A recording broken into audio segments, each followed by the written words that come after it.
Good morning, dear students. Welcome back to our online class. Today we are going to discuss our second chapter in history. The title of the chapter is World in the 20th Century. Look at the map. Here we can see the map of the continent of Africa. Then find out the speciality of the boundaries of African countries. Why do the African countries share straight borderlines? ഇപ്പോൾ നിങ്ങൾക്ക് ഇവിടെ ആഫ്രിക്കയുടെ മാപ്പ് കാണാം അല്ലേ? അപ്പോൾ അതിൻ്റെ എന്താണ് African കൺട്രീസിൻ്റെ ആ മാപ്പിലുള്ള ഒരു സ്പെഷ്യാലിറ്റി, അതിൻ്റെ ബൗണ്ടറീസ് നോക്കുമ്പോൾ നിങ്ങൾക്ക് ഒരു സ്പെഷ്യാലിറ്റി കാണാം. എന്താണ്? The most of the border lines are straight. ആ ബോർഡർ ലൈൻസ് ഒക്കെ ശ്രദ്ധിച്ചാൽ നിങ്ങൾക്ക് കാണാൻ കഴിയും ഒരു കാര്യം, അതെല്ലാം തന്നെ എന്താണ്? സ്ട്രെയിറ്റ് ആയിട്ടാണ്. Then why do the African countries share straight border lines? എന്തുകൊണ്ടാണ് ഈ ആഫ്രിക്കൻ കൺട്രീസ് ഇങ്ങനെ ഒരു സ്ട്രെയിറ്റ് ബോർഡർ ലൈൻസ് ആയിട്ടുള്ളത്? The Europeans who reached Africa in search of natural resources partitioned the continent at the beginning of the 20th century. The Europeans who reached Africa in search of natural resources partitioned the continent at the beginning of the 20th century. ഇപ്പോൾ ആഫ്രിക്കയിൽ എത്തിയിട്ടുള്ള Europeans അവർ എന്തിനു വേണ്ടിയിട്ടായിരുന്നു? Then natural റിസോഴ്സസിന് വേണ്ടിയിട്ട്. അവർ ഈ 20th സെഞ്ച്വറിയുടെ ബിഗിനിങ്ങിലാണ് കോണ്ടിനെൻറ്റിനെ partition ചെയ്തത്. On the basis of some agreements among the European countries, they divided the African nations amongst themselves by just drawing straight lines on the map. അപ്പം അങ്ങനെ അവർ എന്താണ് ഇങ്ങനെ ഒരു സ്ട്രെയിറ്റ് ബോർഡർ ലൈൻസ് ആവാനുള്ള കാരണം എങ്ങനെയാണ്? അവർ ആഫ്രിക്കൻ നാഷൻസിനെ ഡിവൈഡ് ചെയ്തത് മാപ്പിൽ തന്നെ എങ്ങനെയാണ്? Just drawing straight lines. മാപ്പിൽ തന്നെ സ്ട്രെയിറ്റ് ആയിട്ടുള്ള ബോർഡർ ലൈൻസ് വെച്ചിട്ടാണ് അവർ അതിനെ ഡിവൈഡ് ചെയ്തത്. അതാണ് നമ്മൾ ഈ മാപ്പിൽ നിങ്ങൾക്ക് നോക്കിയാൽ കാണാം അതിൻ്റെ ബോർഡർ ലൈൻസ് സ്ട്രെയിറ്റ് ആയിട്ട് കാണുന്നത്. Then here is a question. Why did the European nations partition Africa? എന്തുകൊണ്ടാണ് യൂറോപ്യൻ നാഷൻസ് ആഫ്രിക്കയെ പാർട്ടീഷൻ ചെയ്തത്? Then this is a part of exploitation of resources by European countries. എന്താണ്? എക്സ്പ്ലോയിറ്റേഷൻ ഓഫ് റിസോഴ്സസ് അല്ലേ? അപ്പോൾ നമുക്കറിയാം ഇങ്ങനെ അവരുടെ റിസോഴ്സസ് എക്സ്പ്ലോയിറ്റ് ചെയ്യുക, അതിന് ആ ഒരു റീസണ് വേണ്ടിയിട്ടാണ് ഇവർ യൂറോപ്യൻ നാഷൻസ് ആഫ്രിക്കയെ പാർട്ടീഷൻ ചെയ്തത്. അപ്പോൾ ഇതാണ് നമ്മൾ ഈ ഒരു മാപ്പ് ഇവിടെ കൊടുക്കാനുള്ള കാര്യം. യൂറോപ്യൻ നാഷൻസ് ആഫ്രിക്കയെ പാർട്ടീഷൻ ചെയ്തു എന്നുള്ളതും, ആ പാർട്ടീഷൻ ചെയ്തപ്പോൾ എന്തുകൊണ്ട് ഈ ഒരു മാപ്പ് ഇങ്ങനെ സ്ട്രെയിറ്റ് ബോർഡർ ലൈൻസ് ആയി? ബോർഡർ ലൈൻസ് ആയത് അവർ മാപ്പിലാണ് പാർട്ടീഷൻ ചെയ്തത്, അതുകൊണ്ടാണ് ഇതിനൊരു സ്ട്രെയിറ്റ് ബോർഡർ ലൈൻസ് വന്നത്. ദെൻ ഇനി എഗെയിൻ എന്തിനാണ് ഇങ്ങനെ പാർട്ടീഷൻ ചെയ്തത് എന്നുള്ള ക്വസ്റ്റ്യൻ വന്നാൽ, why did the European nations partition Africa? This is a part of exploitation of resources by the European countries. ഇത് അവരുടെ ഒരു എക്സ്പ്ലോയിറ്റേഷൻ്റെ ഭാഗമായിട്ടാണ് ഇങ്ങനെ പാർട്ടീഷൻ ചെയ്തത്. Next we are going to discuss about how did Industrial Revolution cause colonization. How did Industrial Revolution cause colonization? In the previous classes we have studied about Industrial Revolution. What is Industrial Revolution? Industrial Revolution means production increased while the cost of production decreased. Industrial Revolution, it began in England അല്ലേ? Industrial revolution തുടങ്ങിയത് ഇംഗ്ലണ്ടിലാണ്. Then gradually it spread from England to other countries of Europe. അങ്ങനെ ഇത് പിന്നീട് ഇംഗ്ലണ്ടിൽ നിന്ന് മറ്റ് European കൺട്രീസിലേക്ക് spread ചെയ്യാൻ തുടങ്ങി. Capitalist invested in factories and production was increased. അപ്പോൾ ഇതോടുകൂടിയിട്ട് ക്യാപിറ്റലിസ്റ്റുകൾ, അതായത് മുതലാളിമാർ ഫാക്ടറികളിൽ അവർ ക്യാഷ് ഇൻവെസ്റ്റ് ചെയ്യാൻ തുടങ്ങി. അതോടുകൂടി പ്രൊഡക്ഷൻ ഇൻക്രീസ് ചെയ്തു. This increased there profit. ഇത് അവരുടെ പ്രോഫിറ്റും ഇൻക്രീസ് ചെയ്യിച്ചു എന്നുള്ളതാണ്. Then the advent of large scale industries enhanced capital investment. അപ്പോൾ അതുപോലെ തന്നെ the advent of large scale ഇൻഡസ്ട്രീസിൻ്റെ വരവോട് കൂടിയിട്ട് ക്യാപിറ്റൽ ഇൻവെസ്റ്റ്മെൻറ്റ് എൻഹാൻസ് ചെയ്തു എന്നുള്ളതാണ്. Then this over production forced them to search for markets. അപ്പോൾ ഇങ്ങനെ ഒരുപാട് ലാർജ് സ്കെയിൽ ആയിട്ട് പ്രൊഡക്ഷൻ ഉണ്ടായപ്പോൾ അതെന്തിലേക്കാണ്? Over production forced them to search for markets. അത് ഈ ഒരുപാട് അവർക്ക് ആവശ്യമുള്ളതിലധികം പ്രൊഡ്യൂസ് ചെയ്തപ്പോൾ അത് വിറ്റഴിയാനുള്ള ഒരു മാർക്കറ്റുകൾ അവർ അന്വേഷിക്കാൻ തുടങ്ങി എന്നുള്ളതാണ്. Competition among the European countries to capture markets. അപ്പോൾ അതെന്തിലേക്കായി? കോമ്പറ്റീഷൻ എമംഗ് ദ യൂറോപ്യൻ കൺട്രീസിൻ്റെ ഇടയിൽ തന്നെ ഒരു കോമ്പറ്റീഷൻ ഉണ്ടായി. എന്തിനു വേണ്ടിയിട്ടാണ്? ടു ക്യാപ്ചർ മാർക്കറ്റ്സ്, അല്ലെങ്കിൽ ആ മാർക്കറ്റ്സുകൾ അല്ലെങ്കിൽ തങ്ങളുടെ പ്രോഡക്ട്സുകൾ വിറ്റഴിക്കാനുള്ള ഒരു മാർക്കറ്റുകൾ തേടിയിട്ട് അവർ കോമ്പറ്റീഷൻ തുടങ്ങി. Then the Europeans have established trade relationship with Asian, African and Latin American nations. അങ്ങനെ European nations they already established trade relationship with Asian, African and Latin American nations.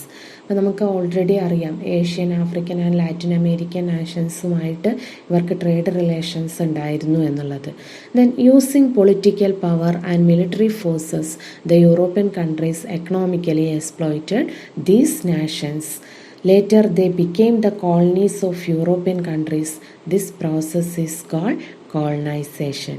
അപ്പോൾ ഇങ്ങനെ അവരുടെ പൊളിറ്റിക്കൽ ആൻഡ് മിലിറ്ററി പവർ ഉപയോഗിച്ചുകൊണ്ട് അവർ ഈ ഒരു നാഷൻസിനെ, അതായത് Asian, African, Latin American നാഷൻസിനെ എക്സ്പ്ലോയിറ്റ് ചെയ്തു. അങ്ങനെ later they became the colonies of European countries. പിന്നീട് ഇതെന്താണ്? യൂറോപ്യൻ കൺട്രീസിൻ്റെ കോളനീസായിട്ട് മാറി.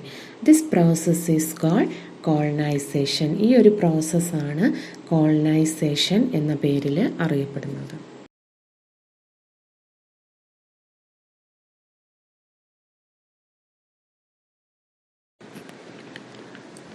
Colonial masters started to invest capital in the colonies.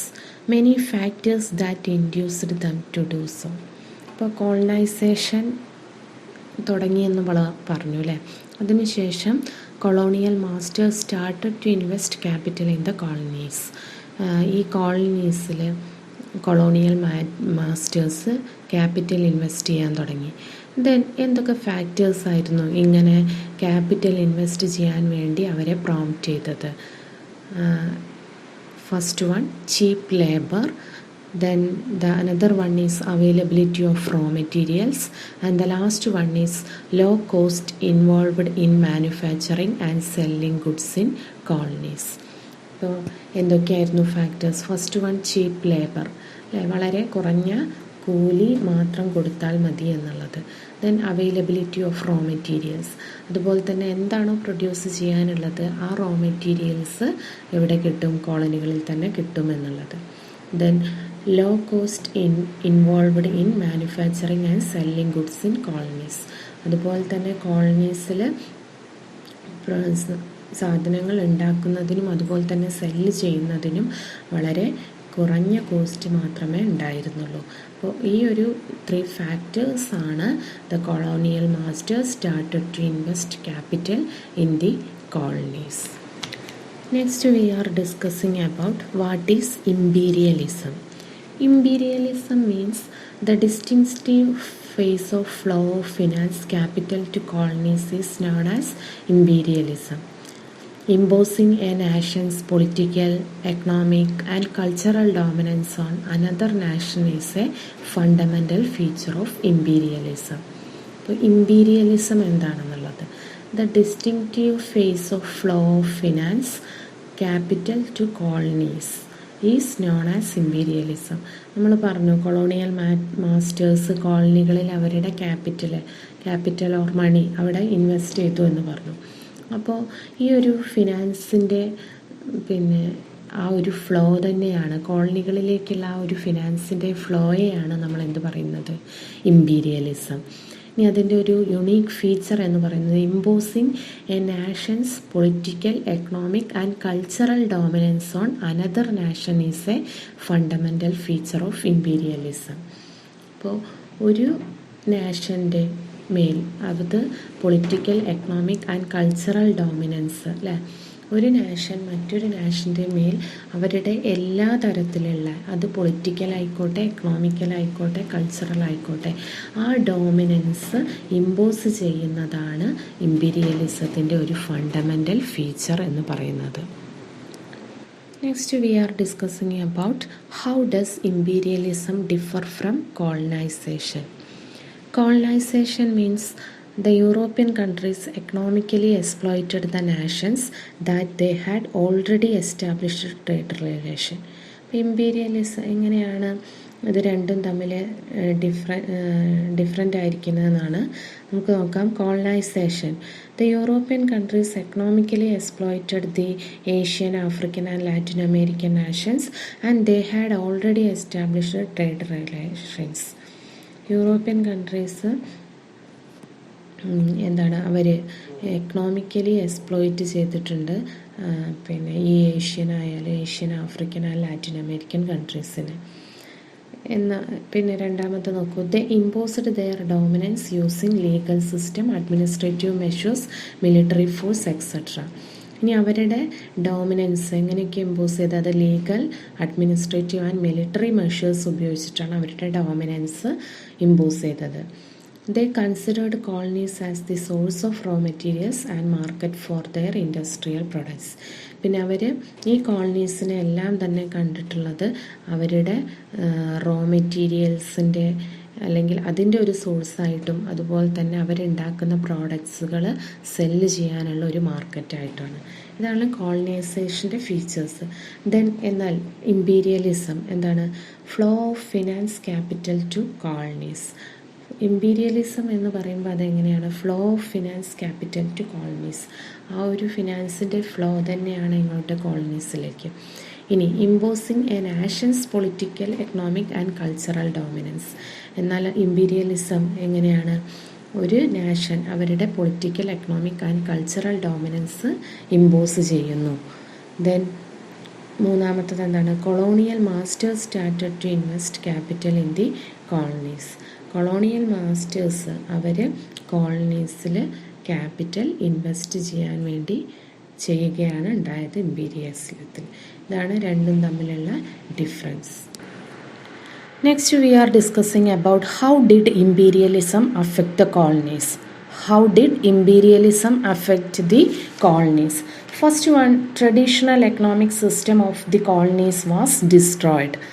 Then administrative and judicial systems were replaced. അപ്പോൾ എങ്ങനെയാണ് ഇമ്പീരിയലിസം കോളനീസിനെ അഫക്റ്റ് ചെയ്തത് എന്നുള്ളതാണ്. Traditional economic system of the colonies was destroyed. കോളനീസിൻ്റെ ആ ഒരു ട്രഡീഷണൽ എക്കണോമിക് സിസ്റ്റം ഡിസ്ട്രോയ് ചെയ്തു. Administrative and judicial systems were replaced. അതുപോലെ തന്നെ കോളനികളിൽ ഉണ്ടായിരുന്ന അവരുടെ അഡ്മിനിസ്ട്രേറ്റീവ് ആൻഡ് ജുഡീഷ്യൽ സിസ്റ്റംസ് അത് റീപ്ലേസ് ചെയ്തു. People in colonies were forced to cultivate cash crops in lieu of traditional food crops. അതുപോലെ തന്നെ കോളനീസിലുള്ള ആളുകൾ അവരെ കൾട്ടിവേറ്റ് ചെയ്യാൻ വേണ്ടിയിട്ട് അവരുടെ ട്രഡീഷണൽ ഫുഡ് ക്രോപ്സിന് പകരം ക്യാഷ് ക്രോപ്സ് കൾട്ടിവേറ്റ് ചെയ്യാൻ വേണ്ടിയിട്ട് അവരെ ഫോഴ്സ് ചെയ്തു എന്നുള്ളതാണ് മറ്റൊരു effect. Then next one, poverty and unemployment increased. അപ്പോൾ ഇതോട് കൂടിയിട്ട് എന്തായി, കോളനികളിലെ പോവർട്ടി, അൺഎംപ്ലോയ്മെൻറ്റ് എന്നിവ ഇൻക്രീസ് ചെയ്തു. Natural resources were widely exploited. അതുപോലെ തന്നെ കോളനികളിൽ ഉണ്ടായിരുന്ന നാച്ചുറൽ റിസോഴ്സസ് വളരെയധികം എക്സ്പ്ലോയിറ്റ് ചെയ്തു എന്നുള്ളത്. Then the last one is indigenous arts, literature, language, culture and education system were destroyed. പിന്നെ അതുപോലെ തന്നെ കോളനികളുടെ അവരുടേതായിട്ടുള്ള ഇൻഡിജിനിയസ് എന്ന് പറഞ്ഞാൽ അവരുടേതായിട്ടുള്ള എന്നുള്ളത് അവരുടെ ആർട്സ്, ലിറ്ററേച്ചർ, ലാംഗ്വേജ്, കൾച്ചർ, അതുപോലെ തന്നെ എഡ്യൂക്കേഷൻ സിസ്റ്റം എല്ലാം തന്നെ ഡിസ്ട്രോയ് ചെയ്തു. അപ്പോൾ ഇത്രയുമാണ് ഇമ്പീരിയലിസത്തിൻ്റെ എഫക്ട്സ് എന്നുള്ളത്. How did imperialism affect the colonies? First one, traditional economic system of the colonies was destroyed. Administrative and judicial systems were replaced. Third one, people in colonies were forced to cultivate cash crops in lieu of traditional food crops. Then fourth one is poverty and unemployment increased. The next one, natural resources were widely exploited. And the last point is indigenous arts, literature, language, culture and education systems were destroyed. Next we are going to discuss about First World War 1940 to 1918. The conflicts among the imperialist powers ultimately led the entire world to a war. The conflicts among the imperialist powers, നമ്മൾ നേരത്തെ പറഞ്ഞു imperialism എന്താണെന്നുള്ളത് അല്ലേ. ഇമ്പീരിയലിസത്തിൻ്റെ ഭാഗമായിട്ടുള്ള കോൺഫ്ലിക്ട്സുകൾ entire വേൾഡിനെ ഒരു വാറിലേക്ക് lead ചെയ്തു. Then what are the reasons behind this or what are the reasons of first world war? European nations compete with each other establishing colonies. ഇപ്പോൾ യൂറോപ്യൻ നാഷൻസ് അവർ പരസ്പരം കോമ്പീറ്റ് ചെയ്തുകൊണ്ടിരിക്കുകയാണ്. എന്താണ്? അവരുടെ കോളനികൾ എസ്റ്റാബ്ലിഷ് ചെയ്യാൻ വേണ്ടിയിട്ട്. This competition led to conflicts among them. This further draw the nations to the signing of military alliances. അപ്പോൾ യൂറോപ്യൻ നാഷൻസ്, ഇമ്പീരിയലിസത്തിൻ്റെ ഭാഗമായിട്ട് യൂറോപ്യൻ നാഷൻസ് അവരുടെ കോളനികൾ എസ്റ്റാബ്ലിഷ് ചെയ്യാൻ വേണ്ടിയിട്ട് മത്സരിച്ചുകൊണ്ടിരുന്നു. ഈ ഒരു competition led to the conflicts among them. ഈ കോമ്പറ്റീഷനാണ് ഇവർക്കിടയിൽ തന്നെ കോൺഫ്ലിക്ട്സുകൾ ഉണ്ടാവാൻ വേണ്ടിയിട്ട് കാരണമായത്. This further draw the nations to the signing of military alliances. അപ്പോൾ പിന്നീട് എന്തായി? ഇത് മിലിറ്ററി അലയൻസസുകൾ ഫോം ചെയ്യുന്നതിന് കാരണമായി. അതിന് എക്സാമ്പിൾസ് ആണ് triple alliance and triple entente were examples of such military alliances. അപ്പോൾ ഇങ്ങനെയുള്ള മിലിറ്ററി അലയൻസിന് എക്സാമ്പിളാണ് ഒന്ന് triple alliance. Triple alliance include Germany, Austria Hungary and Italy. Triple അലയൻസിലുണ്ടായിരുന്ന നാഷൻസ് ജർമ്മനിയും ആസ്ട്രിയ ഹംഗറിയും ഇറ്റലിയാണ്. ട്രിപ്പിൾ എൻഡൻ്റെയിൽ ഇംഗ്ലണ്ട്, ഫ്രാൻസ്, റഷ്യ. ഇംഗ്ലണ്ടും ഫ്രാൻസും റഷ്യയും കൂടി ചേർന്നിട്ടാണ് ട്രിപ്പിൾ എൻഡൻ്റ് എസ്റ്റാബ്ലിഷ് ചെയ്തത്. അപ്പോൾ then the formation of such alliances created a war atmosphere in Europe. അപ്പോൾ ഈ മിലിറ്ററി അലയൻസ് കൂടി ഫോം ചെയ്തതോട് കൂടിയിട്ട് യൂറോപ്പിൽ ഒരു വാർ അറ്റ്മോസ്ഫിയർ തന്നെ ഉണ്ടായി എന്നുള്ളതാണ്. European nations accepted various strategies to succeed their imperialist competitions. പിന്നെ അതുപോലെ തന്നെ അവരുടെ ആ ഒരു ഇമ്പീരിയലിസ്റ്റ് കോമ്പറ്റീഷൻ അത് സക്സീഡ് ചെയ്യുന്നതിന് വേണ്ടിയിട്ട് അവർ ഒരുപാട് സ്ട്രാറ്റജീസ് അവർ കൊണ്ടുവന്നു. അതിൽ ഇമ്പോർട്ടൻ്റ് ആയിട്ടുള്ള ഒന്നായിരുന്നു aggressive nationalism. Aggressive nationalism was one among them. What is aggressive nationalism? European nations used aggressive nationalism to invade other countries. അപ്പോൾ അഗ്രസീവ് നാഷണലിസം എന്ന് പറയുമ്പോൾ മറ്റ് കൺട്രീസിനെ ഇൻവേഡ് ചെയ്യുക എന്ന് പറഞ്ഞാൽ അവരെ ആക്രമിച്ച് കീഴടക്കുക. അതിനു വേണ്ടിയിട്ട് യൂറോപ്യൻ നാഷൻസ് യൂസ് ചെയ്തിട്ടുള്ള ഒരു സ്ട്രാറ്റജി ആയിരുന്നു aggressive nationalism. Aggressive nationalists considered their own nations as the supreme and justified whatever be the actions of their nations. അപ്പോൾ ഈ അഗ്രസീവ് നാഷണലിസം അവരെ കൺസിഡർ ചെയ്ത് എങ്ങനെയാണ്? അവരുടെ നാഷൻസ് ആണ് സുപ്രീം. പിന്നെന്താണ്? മറ്റ് നാഷൻസിൻ്റെ ആക്ഷൻസ് എന്തൊക്കെ ആയിക്കോട്ടെ അതൊന്നും കൺസിഡർ ചെയ്യാതെ തങ്ങളുടെ നാഷനാണ് സുപ്രീം എന്നുള്ള ആ ഒരു പോളിസി ആയിരുന്നു അഗ്രസീവ് നാഷണലിസം എന്ന് പറയുന്നത്. Next we are discussing about movements based on aggressive nationalism. അപ്പം അഗ്രസീവ് നാഷണലിസം എന്താന്ന് പറഞ്ഞു. ഇനി അതിനെ ബേസ് ചെയ്തുകൊണ്ട് പ്രധാനമായിട്ട് 3 മൂവ്മെൻറ്റ്സുകൾ ഉണ്ടായിട്ടുണ്ട്. അതിനെക്കുറിച്ചിട്ടാണ് ഇനി പറയുന്നത്. First one Pan Slav movement. Pan Slav movement ആണ് first. Pan Slav movement was formed with the help of Russia to unite the Slavic people of Serbia, Bulgaria, Greece, etc. in Eastern Europe under her leadership. ഇപ്പോൾ റഷ്യയുടെ ഹെൽപ്പോട് കൂടി form ചെയ്തിട്ടുള്ള movement ആണ് Pan Slav movement. Russia wanted to unite the Slavic people of Serbia, Bulgaria, Greece etcetera in eastern Europe under her leadership. അപ്പോൾ എന്തിനു വേണ്ടിയിട്ടാണ് ഈ ഒരു മൂവ്മെൻ്റ് ഉണ്ടായിട്ടുള്ളത്?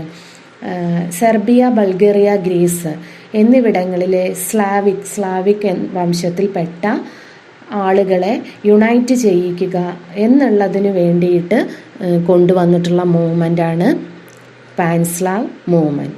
Next one Pan German movement with the help of Germany. രണ്ടാമത്തത് Pan German ആണ്. ജർമ്മനിയുടെ ഹെൽപ്പോട് കൂടിയിട്ടുണ്ടായിട്ടുള്ളത്. To unite the Teutonic people in central Europe and Balkan provinces. Balkan പ്രോവിൻസസിലെയും സെൻട്രൽ യൂറോപ്പിലെയും ട്യൂട്ടോണിക് വർഗത്തിൽപ്പെട്ട ആളുകളെ യുണൈറ്റ് ചെയ്യുക. അതിൻ്റെ ലക്ഷ്യത്തോടു കൂടിയിട്ട് ജർമ്മനിയുടെ ലീഡർഷിപ്പിൽ വന്നിട്ടുള്ള മൂവ്മെൻ്റാണ് Pan German. Next one, revenge movement. Revenge movement it started with the help of France to regain Alsace Lorraine from Germany during her war with the France in 1871. 1871, Germany occupied Alsace-Lorraine, the territories that were under the control of France. 1871 Germany Alsace ലൊറൈനിൽ നിന്നുള്ള region പിടിച്ചടക്കി. ഇതെങ്ങനെയായിരുന്നു? ഇത് under the control of France. ഫ്രാൻസിൻ്റെ കൺട്രോളിൽ ഉണ്ടായിരുന്ന region ആയിരുന്നു Alsace Lorraine. എന്നാൽ ഇത് 1871 ഇത് ഒക്യുപ്പൈ ചെയ്തു Germany. To regain these territories, to revenge movement was formed under the leadership of France. അപ്പോൾ ഈ റീജിയൻസ് റീഗെയിൻ ചെയ്യുക, തിരിച്ചു പിടിക്കുക, അതിനു വേണ്ടിയിട്ട് വന്നിട്ടുള്ള മൂവ്മെൻ്റ് ആണ് revenge movement.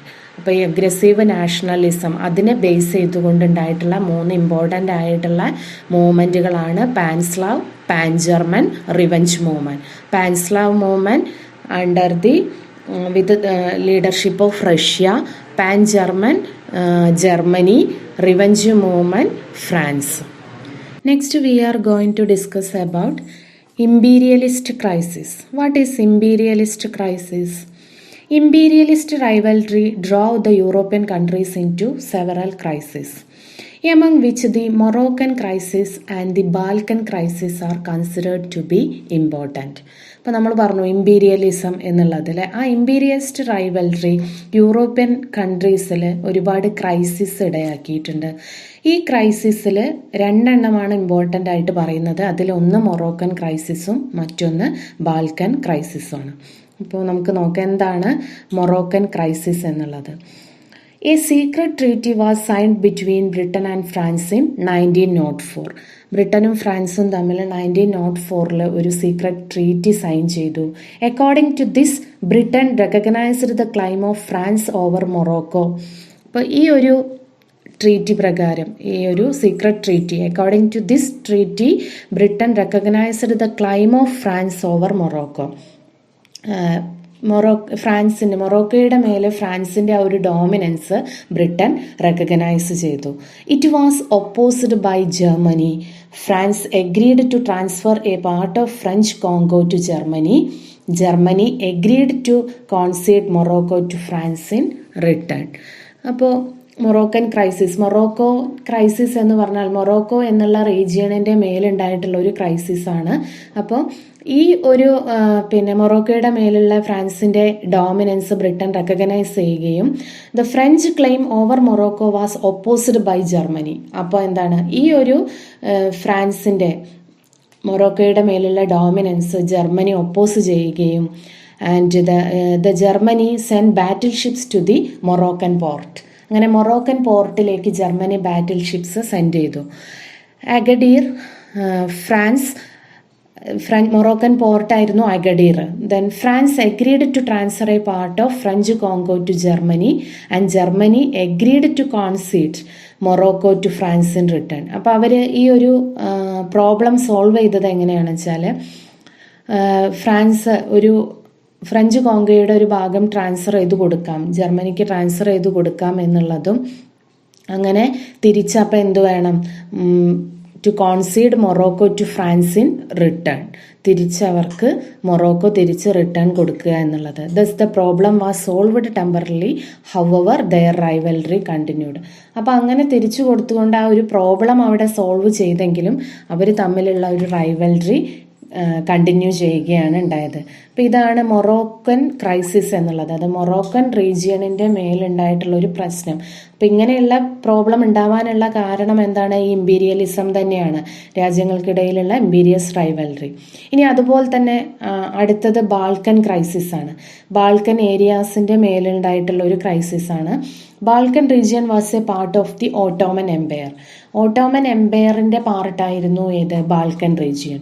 In 1912 Balkan league defeated Turkey. ഇങ്ങനെ 1912 ബാൾക്കൻ ലീഗ് തുർക്കിയെ ഡിഫീറ്റ് ചെയ്തു. Then the conflict among the allied nations in sharing the benefits of war led to the breakup of the league. അപ്പോൾ അതിനെ തുടർന്നിട്ട് Balkan league എന്ന് പറഞ്ഞിട്ടുണ്ടെങ്കിൽ അതിൽ Greece, Bulgaria, Serbia, Montenegro തുടങ്ങിയിട്ടുള്ളവ ചേർന്നതായിരുന്നു ബാൾക്കൻ ലീഗ് എന്ന് പറയുന്നത്.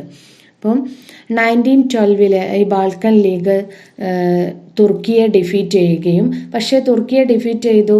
Then however the conflict among the allied nations in sharing the benefits of war. അപ്പോൾ അവർ തമ്മിൽ കോൺഫ്ലിക്ട്സ് ഉണ്ടായി. എന്തിനാണ്? ആ വാറിൽ കിട്ടിയിട്ടുള്ള ബെനിഫിറ്റ്സ് ഷെയർ ചെയ്യുന്നതിന് വേണ്ടിയിട്ടുള്ള ഒരു കോൺഫ്ലിക്ട്സ് അവർ തമ്മിൽ ഉണ്ടാകുകയും ഇതെന്തിലേക്കാണ്? This led to the breakup of the league. ആ ലീഗ് ബ്രേക്കപ്പ് ചെയ്യുന്നതിലേക്കാണ് ഇത് ലീഡ് ചെയ്തത്. And resulted in wars among them. ഇതിൻ്റെ ഒരു റിസൾട്ട് എന്ന് പറയുന്നത് അവർക്കിടയിൽ തന്നെ എന്തുണ്ടായി? യുദ്ധങ്ങൾ ഉണ്ടായി എന്നുള്ളത്. ഇപ്പോൾ ഇമ്പീരിയലിസ്റ്റ് റൈവൽറി ആണ് ഈ മൊറോക്കൻ ക്രൈസിസ്, ബാൾക്കൻ ക്രൈസിസ് രണ്ടെണ്ണം. എന്ത് രാജ്യങ്ങൾ തമ്മിലുള്ള അല്ലെങ്കിൽ നാഷൻസ് തമ്മിലുള്ള ഒരു കോൺഫ്ലിക്ട്സ് ആണ് ഈ ഒരു ഇമ്പീരിയലിസ്റ്റ് ക്രൈസിസ് ഉണ്ടാവാനുള്ള കാരണം. അതിൽ മൊറോക്കൻ ക്രൈസിസ് എന്ന് പറയുന്നത് മൊറോക്കോ തിരിച്ചു പിടിക്കുന്നതിന് വേണ്ടിയിട്ടുള്ള അതിന് വേണ്ടിയിട്ടുള്ളതാണ്. മൊറോക്കോ എന്ന് പറയുന്ന റീജിയൻ തിരിച്ചു പിടിക്കുന്നതിന് വേണ്ടിയിട്ട്. ബാൾക്കൻ എന്ന് പറയുന്നത് ബാൾക്കൻ റീജിയണിൻ്റെ മേലുണ്ടായിട്ടുള്ള ഒരു ക്രൈസിസ്. അപ്പോൾ ഇത് രണ്ടും ഇമ്പോർട്ടൻ്റ് ആണ്. Austria laid its claim over the Balkan region with the support of Germany. Serbia claimed this region with the support of Russia.